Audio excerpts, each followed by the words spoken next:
नमस्कार, उत्तराखंड बुलेटिन में आप सभी का बहुत स्वागत है। आपके साथ मैं हूं नलिनी पांडे। खबरों की शुरुआत करेंगे। बीते रोज पिथौरागढ़ में लिपुलेख रोड में एक दर्दनाक हादसे में 7 लोगों की मौत हो गई थी। यह हादसा उस वक्त हुआ जब सवारियों से भरा एक कैंपर गुंजी से धारचूला की तरफ जा रहा था, लेकिन लमारी के पास पूरी गाड़ी ही दरकी पहाड़ियों की चपेट में आ गई। पहाड़ी दरकने से बॉर्डर को जोड़ने वाली रोड भी फिलहाल बंद है। बीआरओ रोड खोलने में जुटा हुआ है। अभी तक भी सभी शवों को नहीं निकाला जा सका है।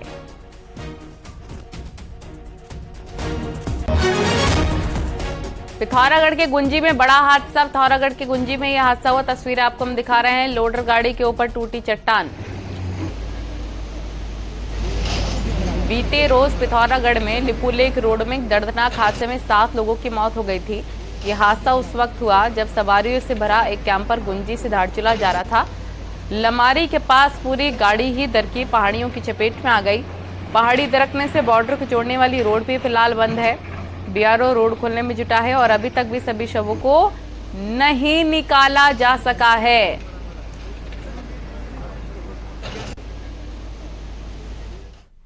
बूंदी से 4 किलोमीटर पीछे पहाड़ी से पत्थर दरके और सुनने में आया है कि एक वाहन उस पत्थर के जो मलबे में है दबी हुई है। फिलहाल 2-3 घंटों से हमारी 2 मशीन्स दोनों तरफ से उसे साफ करने में लगी है एंड हमारी सारी NDRF, SDRF team, police force सब लोग वहाँ पे ऑन साइट मौजूद हैं एंड अभी जैसे ही कोई अपडेट आती है तो हम आप लोगों को बताएंगे एंड हमारी तरफ से अगर कोई भी असिस्टेंस हो, अगर वहाँ पे कोई इंजर्ड हो या कोई भी हो तो हम लोग पूरे रेडी हैं इस चीज़ के लिए। और नैनीताल से बड़ी खबर, यहां पर बड़ा हादसा हुआ है। हरियाणा की एक स्कूल बस खाई में गिर गई और अब तक 7 लोगों की मौत की खबर मिल रही है। हादसे में 5 महिलाओं और एक बच्ची और ड्राइवर के हादसे में मौत हो गई है। हादसे में 26 लोग भी घायल हैं। घायलों में ज्यादातर स्कूली बच्चे हैं। बस में टीचर के साथ स्कूली बच्चे ही बैठे हुए थे। हादसे के बाद रेस्क्यू ऑपरेशन चलाया गया और घायलों को खाई से निकाला गया। न्यूज 18 पर सबसे पहले आप ये खबर और तस्वीरें देख रहे हैं।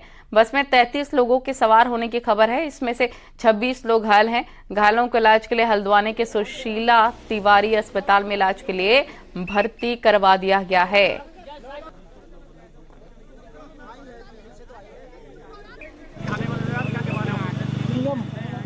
शाम को एक सूचना मिली थी कि एक बस दुर्घटनाग्रस्त हो गई है यहाँ मंगोली के पास। तो जो रेस्क्यू टीमें थी एसडीआरएफ की, पुलिस और स्वास्थ्य विभाग की, उनको हम लोगों ने मूव करवाया था टाइम से। बाकी जो घायल हैं उनको कालाढूंगी में हॉस्पिटल में प्राथमिक उपचार देकर सुशीला तिवारी रेफर किया गया है। तो हमारी कोशिश है कि जो घायल हैं पहले उनकी स्थिति को देख लिया जाए, फर्दर इसमें कैजुअल्टीज़ की स्थिति ना बने और जो उपचार अच्छा से अच्छा संभव हो सकता है वो सभी को दिलाया जाए।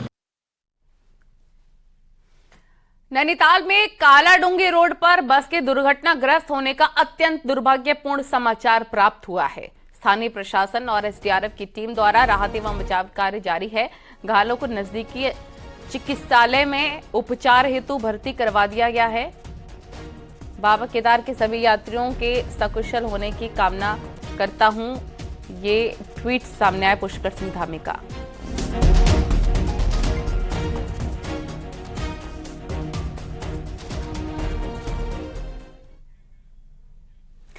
अपने लिए तो सभी लड़ते हैं, लेकिन अगर जंग दूसरों को बचाने की लड़ी जाए उससे बड़ा सिपाही कोई नहीं। जी हां, नैनीताल सड़क हादसे में कुछ ऐसे ही रियल हीरो रहे जो कि लोगों को बचाते बचाते खुद घायल हो गए और जो ना बच सके उनका दर्द लिए खुद अस्पताल में भर्ती हो गए हैं।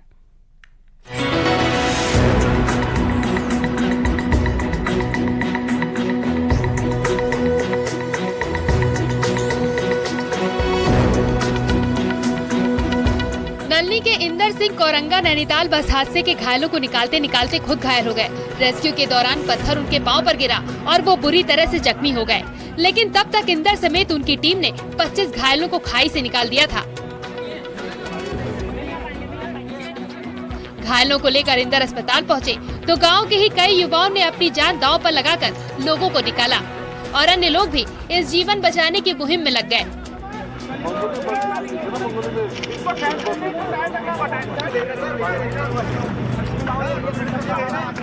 लोगों को बचाने का जज्बा लिए सबसे पहले मौके पर गए इन लोगों को दुख इस बात का है कि कुछ लोगों को वो बचा नहीं पाए।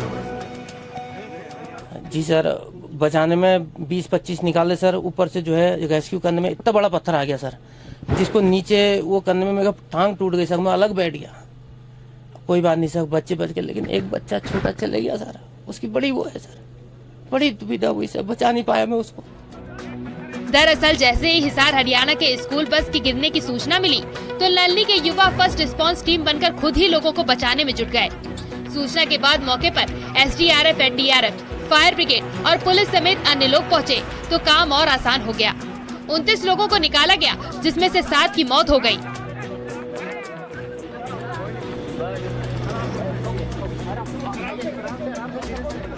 पुलिस बल के साथ लगे ग्रामीणों ने जज्बा दिखाकर लोगों का ध्यान खींचा तो कई पर्यटक भी इनको निकालने में जुट गए।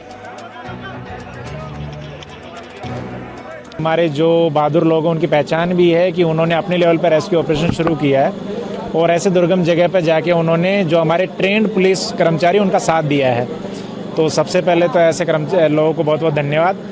और साथ ही मैं उम्मीद करूंगा कि आने वाले समय में जैसे लोग हैं इनको हम स्थानीय स्तर पर ट्रेन भी करेंगे, ताकि भविष्य में जैसे दुर्घटना होती है या रेस्क्यू की जरूरत पड़ती है तो ये लोग जो हमारे फर्स्ट रेस्पॉन्डर उनके साथ में मिलकर कंधे से कंधा मिलाकर रेस्क्यू का कार्य कर सके। बहरहाल जरूरत है ऐसे लोगों का पुलिस हौसला बढ़ाए और इनको जीवन रक्षक जैसे पदक के लिए भी सम्मानित करे, ताकि ये जज्बा औरों को भी आ सके। उन लोगों के जज्बे को भी सलाम है जिन्होंने इतना बड़ा रेस्क्यू ऑपरेशन निभाया है और अपनी जान पर खेलकर लोगों को बचाया है। हालांकि सरकारों को भी इस तरह के लोगों को ट्रेंड करना चाहिए, ताकि कभी भी उत्तराखंड में इस तरह के हादसे हों तो ऐसे ही लोग अपने जान पे खेल के दूसरे की जान को बचा सकें। वीरेंद्र बिष्ट, न्यूज 18, नैनीताल। वीरेंद्र बिष्ट संवाददाता नैनीताल से हमारे साथ जुड़ गए, उन्हीं का जल्दी शुरू कर लेते हैं। वीरेंद्र, अभी फिलहाल क्या अपडेट है इस खबर पर? जो घायल हैं उनकी हालत क्या है अभी फिलहाल? देखिए, जिस तरह से कल ये हादसा हुआ था उसके बाद जो घायल थे उनको हल्द्वानी के सुशीला तिवारी अस्पताल में भर्ती कराया गया है और स्थिर बनी हुई है। कई जो घायल हैं उनकी हालत स्थिर बनी हुई है और इसके अलावा कुछ लोग ICU में हैं, तो ये कहा जा सकता है कि इस दिन तक कोई बड़ा अपडेट भी आ सकता है। लेकिन 7 लोगों की जिस तरह से मौत हुई थी उसके बाद जो नल्दी के पास ये एक्सीडेंट हुआ था, तो वो ये कहा जा सकता है कि वो उस स्थान पर अब भी डेंजर बना हुआ है, क्योंकि जो पूरा तीव्र मोड़ है तो वहां पर अभी भी कोई हादसा हो सकता है। हालांकि जो लोक निर्माण विभाग की टीमें हैं वो मौके तक पहुंच चुकी हैं और वो उस स्पेस को कवर करने में अभी वो कुछ देर में जुटेंगी। जिस तरह से जो स्कूल के बच्चे थे लगातार रात में ये घटना हुई थी और उसके बाद रेस्क्यू किया गया और उनको अस्पताल पहुंचाया गया, तो ये कहा जा सकता है दिन के बाद एक आंकड़ा और भी आ सकता है, क्योंकि जो बच्चे हैं खास तौर पर उनको काफी ज्यादा इंजर्ड है। कुछ लोग जो ICU में हैं उनकी तबीयत भी ज्यादा खराब हुई है। तो ये अभी कुछ देर में अगर मेडिकल बुलेटिन जारी होता है तो कुछ चीजें और साफ हो सकती है। जी ठीक है, बहुत शुक्रिया विस्तार से तमाम जानकारी साझा करने के लिए। अल्मोड़ा से बड़ी खबर आ रही है, जहां पर दिल्ली गंगोली हाट हाईवे पर चितई के पास एक बस किनारे खाई में गिर गई। बस में सवार सभी 20 लोग सुरक्षित हैं और सभी यात्रियों को दूसरी गाड़ी से रवाना भी कर दिया गया है। ये बड़ी खबर आपको इस वक्त ही बता रहे हैं। किशन जोशी हमारे सहयोगी तमाम जानकारी के साथ फोन लाइन पर जुड़ गए हैं। किशन, दिल्ली गंगोली हाट हाईवे पर चितई के पास एक बस सड़क किनारे खाई में गिर गई है, इसको लेकर क्या जानकारी है? हालांकि राहत वाली खबर ये मिल रही है कि 20 लोग सुरक्षित हैं। बिल्कुल नन्नी, ये दिल्ली से गंगोली हाट के लिए बस चलती है। अल्मोड़ा से 7 किलोमीटर आगे चितई के पास ये इस गाड़ी के ब्रेक फेल होने से ये जो है खाई में गिर गई। गनीमत ये रही कि जैसे ही नीचे गिरी सामने पेड़ आने के कारण ये उसमें लटक गई, जिससे जो है सभी यात्री सुरक्षित हैं। अल्मोड़ा रोडवेज ने अपनी एक बस भेज के सभी यात्रियों को अपने गंतव्य को रवाना कर दिया है और बस को निकालने का प्रयास किया जा रहा है। जी ओके, बहुत शुक्रिया आपका तमाम जानकारी साझा करने के लिए।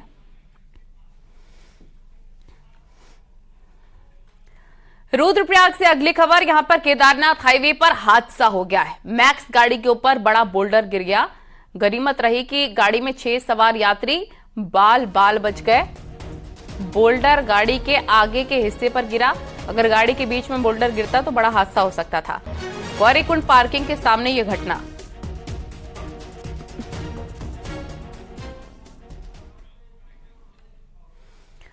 देहरादून से खबर आ रही है, जहां पर आज बीजेपी प्रदेश अध्यक्ष का पिथौरागढ़ का दौरा। आज पिथौरागढ़ दौरे पर जाएंगे महेंद्र भट्ट। अल्मोड़ा लोकसभा के विधायक जनप्रतिनिधियों की मीटिंग भी लेंगे।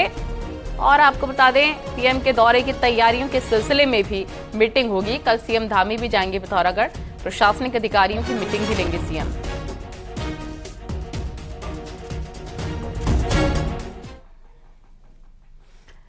पीएम मोदी के कुमाऊं दौरे का सबको इंतजार है। बीजेपी कार्यकर्ता दौरे को लेकर भव्य तैयारी कर रखे हैं और लोगों को कुमाऊं के लिए खास तोहफे की भी आस है। देखिए रिपोर्ट।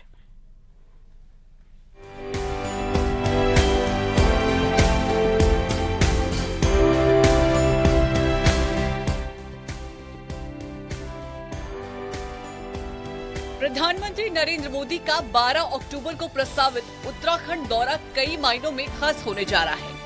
प्रधानमंत्री सामरिक दृष्टि से महत्वपूर्ण पिथौरागढ़ जिले के आदि कैलाश की यात्रा करेंगे। प्रशासनिक सूत्रों के अनुसार प्रधानमंत्री गुरुवार को उत्तराखंड आएंगे। इस दौरान पीएम अल्मोड़ा और पिथौरागढ़ जिले में रहेंगे। मुख्यमंत्री पुष्कर सिंह धामी काफी समय से कुमाऊं क्षेत्र के करीब 50 मंदिरों को मानसखंड कॉरिडोर से जोड़ने के प्रोजेक्ट में जुटे हुए हैं। इसी क्रम में प्रधानमंत्री मोदी का अल्मोड़ा जिले के जागेश्वर धाम में जाने का कार्यक्रम प्रस्तावित है। जागेश्वर धाम भारत प्रसिद्ध शिव धामों में से एक है, जिसकी मान्यता दूर दूर तक फैली हुई है। जागेश्वर के बाद पीएम सीमांत जिला पिथौरागढ़ जाएंगे। भारत, नेपाल और चीन के त्रिकोणीय मानचित्र पर बसा पिथौरागढ़ आध्यात्मिक और सामरिक दृष्टि से काफी महत्वपूर्ण है। कोविड काल के बाद जो भारतीय यात्री तिब्बत स्थित कैलाश मानसरोवर की यात्रा करने जाते थे, उस पर चीन ने रोक लगाई हुई है। पिथौरागढ़ जिले में ही आदि कैलाश की यात्रा भी होती है, जिसने पिछले 3 साल में रफ्तार पकड़ी है। पीएम मोदी के दौरे की एक खास बात ये भी है कि वो 12 अक्टूबर की रात में चंपावत जिले के अद्वैत आश्रम में रुकेंगे। 1899 में बाज के जंगल के बीच बने आश्रम, जिसको मायावती आश्रम भी कहा जाता है, इसकी अभिकल्पना स्वामी विवेकानंद ने की थी और यहाँ 15 दिन रुके भी थे। तो इसलिए पहाड़ों को रेल की कनेक्टिविटी जिस प्रकार से हमारे 4 धाम की रेल कनेक्टिविटी के साथ जुड़ने वाली है, वो प्रधानमंत्री जी के विजनरी सोच के कारण ही मिलेगी। वहीं पीएम मोदी के इस दौरे से लोगों में काफी उम्मीदें हैं। प्रधानमंत्री की पिथौरागढ़ शहर में एक जनसभा भी होनी है। लोकसभा चुनाव में अब कुछ महीने ही बचे हैं। बीजेपी नेताओं का मानना है कि प्रधानमंत्री के राजनीतिक कद के आगे कोई टिकता नहीं है, लिहाजा पब्लिक मीटिंग से पार्टी को जबरदस्त फायदा होगा और पार्टी के पक्ष में आने वाले चुनाव में माहौल बनेगा। Bureau report, news 18। देहरादून में फर्जी कागजातों के नाम पर हो रहे जमीन घोटाले की जांच के तार अब कई हत्याओं से भी जुड़ रहे हैं। इंग्लैंड से आई एक शिकायत के बाद मामला संगीन हो गया है। दून के डालनवाला थाने में इंग्लैंड निवासी एनआरआई महिला की शिकायत आई। एनआरआई महिला ने उसकी पैतृक संपत्ति को भूमाफियाओं द्वारा फर्जी दस्तावेज के आधार पर खुर्द-बुर्द करने की शिकायत की थी। छानबीन हुई तो 3 बदमाश संजय, होमवीर, सतीश की गिरफ्तारी हुई, जिनके सरकारी भूमि घोटाले में जेल में बंद करणपाल सिंह से संबंध है। ये पूरा गैंग राजधानी में लंबे समय से प्राइवेट खाली पड़ी जमीनों को कब्जे में लेकर फर्जी दस्तावेज तैयार कर बेचता था। इसी गैंग ने एनआरआई महिला की जमीन भी 3.5 करोड़ में बेच दी थी। जो भी इस पूरे प्रकरण में जो भी दोषी है, एसआईटी उसके खिलाफ जो है कार्रवाई करेगी और जैसे भी जो भी तथ्य सामने आएंगे उस हिसाब से जो भी वैधानिक कार्रवाई होगी वो हम करेंगे। देहरादून से खबर, जहां एसटीएफ ने नामी कंपनियों के फर्जी वेबसाइट बनाकर ठगी करने वाले को गिरफ्तार कर लिया है। एसटीएफ ने आरोपी हरमीत सिंह बेदी को पंजाब के लुधियाना से अरेस्ट किया। हरमीत बेदी को 18 राज्यों की पुलिस तलाश कर रही थी। आरोपी हवाला के जरिए ठगी के रुपए विदेश भेजता था और आरोपी का टेलीग्राम चैनल दुबई से ऑपरेट होता था।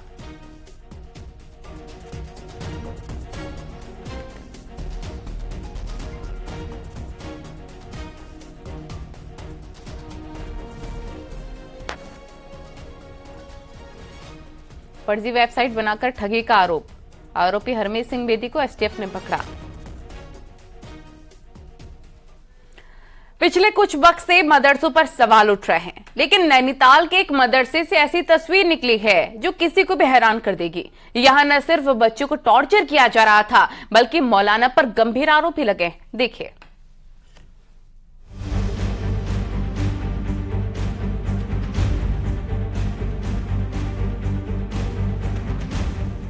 नैनीताल के जोलीकोट में बने इस मदरसे में जिला प्रशासन की टीम ने छापा मारा तो तस्वीरों ने हैरान कर दिया।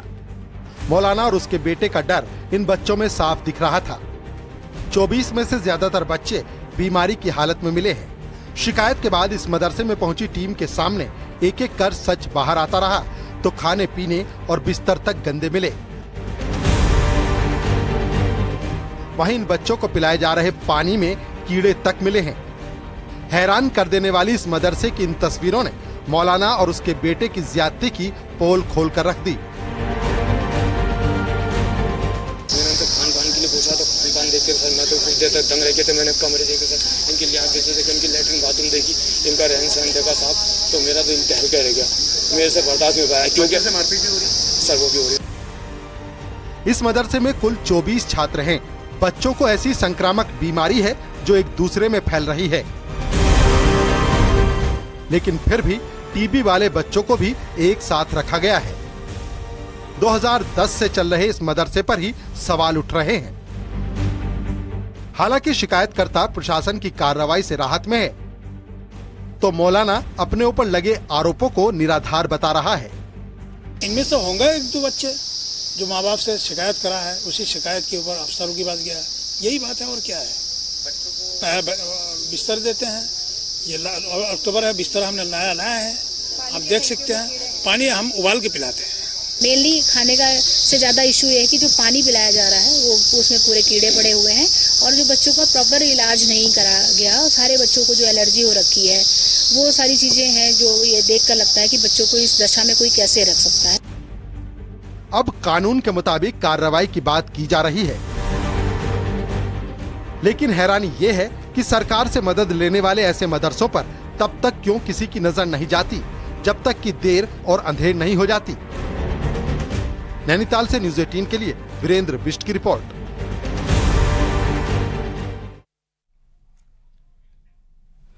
चारधाम यात्रा ने जोर पकड़ लिया है। श्रद्धालुओं का कुल आंकड़ा पहुंचा 48 लाख के करीब। केदारनाथ में कल 19,000 श्रद्धालुओं ने किए दर्शन। बद्रीनाथ पहुंचे 13,000 यात्री। वहीं इस साल हेमकुंड 1.5 लाख से अधिक श्रद्धालु पहुंचे। आपको बता दें कि 11 अक्टूबर को हेमकुंड साहिब के कपाट बंद हो जाएंगे।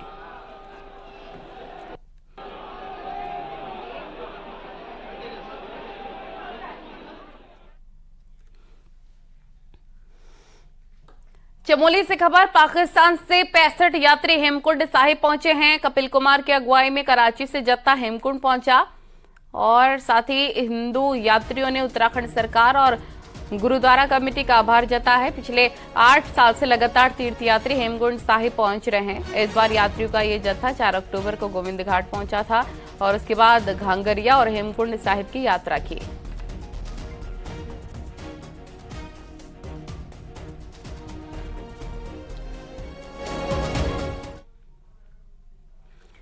बद्रीनाथ धाम में विस्थापन नीति के स्पष्ट न होने के बाद तीर्थ पुरोहितों का धरना पिछले 3 महीनों से जारी है। तीर्थ पुरोहितों का कहना है कि मंदिर परिसर के क्षेत्र में जो 75 मीटर क्षेत्र खाली किया जा रहा है उसमें उनकी भूमि और मकान प्रभावित हो रहे हैं, लेकिन अभी तक उनको ये पता नहीं है कि उनको भूमि कहाँ मिल रही है। ऐसे में तीर्थ पुरोहित अपनी भूमि और मकान देने को तैयार नहीं। मगर देखो, भगवान का पड़ोस तो नहीं दे सकते। हम तो भगवान के पड़ोस पे है, अपनी आवाज भी देंगे तो इतना भगवान हमारी सुन लेगा, है कि नहीं। ये अधर्मियों के कारण हम लोग यहाँ तबाह में हो रखे हैं। हम क्या करें, तब 7 पुश्तों से हम यहाँ बसे हुए, है कि नहीं। आज हम गवर्नमेंट को, हम सपने में भी नहीं सोचे थे कि ऐसा होगा, इतना अत्याचार होगा। उत्तरकाशी में गंगोत्री हाईवे पर बंदरकोट से लेकर नगुड़ तक बड़े बड़े डंपर से मलबा सीधे गंगा नदी में फेंका जा रहा है। गंगा विचार मंच से जुड़े लोगों ने कहा है कि डंपर ऑल वेदर में लगे बीआरओ के ठेकेदारों के हैं जो सीधे गंगा नदी को प्रदूषित कर रहे हैं, जिसकी तस्वीरें भी सामने आई हैं। देखा जा सकता है किस तरह गंगोत्री हाईवे पर पड़े मलबे को सीधे डंपर में भरकर गंगा नदी में फेंका जा रहा है। उत्तरकाशी में एनजीटी के नियमों का जमकर उल्लंघन किया जा रहा है, लेकिन जो जिम्मेदार अधिकारी हैं वो चुप बैठे हुए हैं।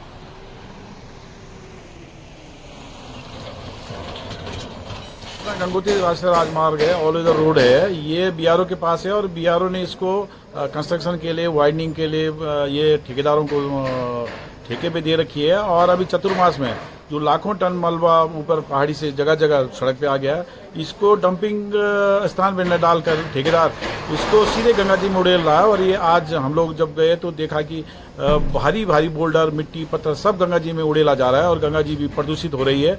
और जो प्रधानमंत्री जी का जो ड्रीम प्रोजेक्ट है मां गंगा को स्वच्छता और उसको निर्मल। चमोली के जोशीमठ से खबर, यहां पर चौडारी के पास एक सांप दुकान के अंदर घुस गया, जिससे अफरा तफरी मच गई और जिसके बाद वन विभाग की टीम मौके पर पहुंची और सांप को पकड़कर जंगल में छोड़ दिया गया है।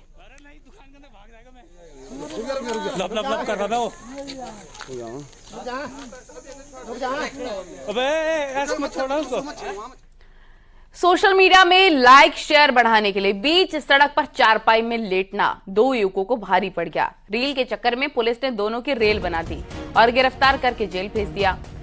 देहरादून के रहने वाले गौरव कश्यप और अब्दुल शमी ने वीडियो बनाया, जिसमें एक शख्स देहरादून में शिमला बाईपास पर चारपाई पर लेट गया और उसके बाद सोशल मीडिया पर शेयर कर दिया वीडियो। देहरादून पुलिस ने मामले का संज्ञान लिया। पटेल नगर कोतवाली में केस दर्ज कर दोनों को गिरफ्तार कर लिया। पुलिस ने कहा कि कोई कानून तोड़ेगा तो उसे सजा जरूर मिलेगी।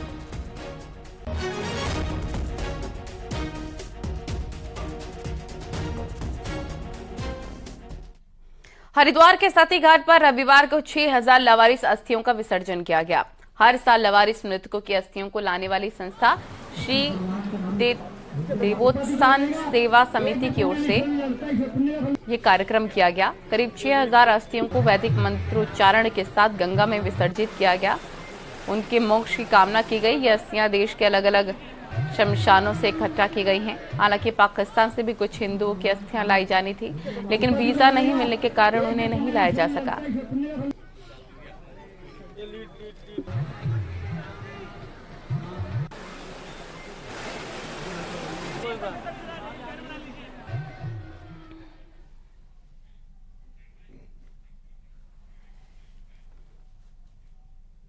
देहरादून में हुए 49 पुलिस कॉन्फ्रेंस में पुलिस टेक एग्जीबिशन भी लगाई गई है।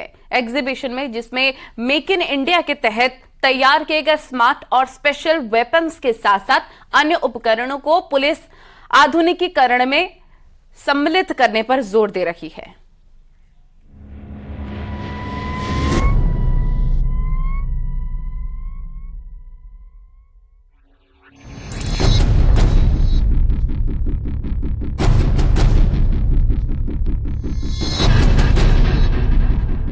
अखिल भारतीय पुलिस साइंस कांग्रेस सम्मेलन देहरादून के FIR में आयोजित किया गया, जिसमें देश के तमाम राज्यों के अधिकारियों के साथ अर्धसैनिक बलों के अधिकारी और सेंट्रल एजेंसी से जुड़े अधिकारी मौजूद रहे, जिन्होंने देश में चल रही आतंकवादी, आंतरिक सुरक्षा, ड्रग्स के साथ साइबर क्राइम से निपटने को लेकर चर्चा की।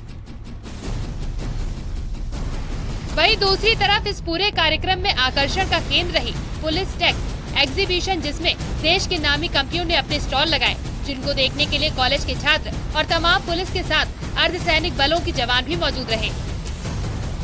हम वो जो बैरल के मार्क्स जो बुलेट पे आएंगे, क्योंकि वो हमारे पानी में हमने गोली फायर किया, तो उसके जो मार्क्स होंगे बैरल के वो बहुत क्लियर होंगे और जो साइंटिस्ट है उसको ये असर्टेन करने में कि ये बुलेट किस वेपन से निकली है बहुत ईजी रहेगा। तो ये हमारी नई डेवलपमेंट है कि क्या क्या हमारे पास टेक्नोलॉजी है कि हम अलग अलग किस प्रकार से केसेस में हमें टेक्नोलॉजी हेल्प करती है कि ये हमारा सेल साइट ID एक्सट्रैक्टर हो गया, ये हमारे स्पेसिफिकली मोबाइल और कंप्यूटर फोरेंसिक्स के लिए किट है। तो अल्टीमेटली हमने कुछ टेक्नोलॉजी यहाँ दिखानी चाहिए। एग्जीबिशन में forensic science, drone, robotics, smart weapon, IP कैमरे, टेलीस्कोप, वायरलेस एवं साइबर सुरक्षा से संबंधित उपकरणों के स्टॉल लगाए गए हैं। साथ ही एग्जीबिशन में उत्तराखंड पुलिस की ओर से साइबर क्राइम पुलिस स्टेशन और SDRF द्वारा भी स्टॉल लगाए गए हैं। न्यूज़ 18 के लिए देहरादून से सत्येंद्र बर्तवाल की रिपोर्ट।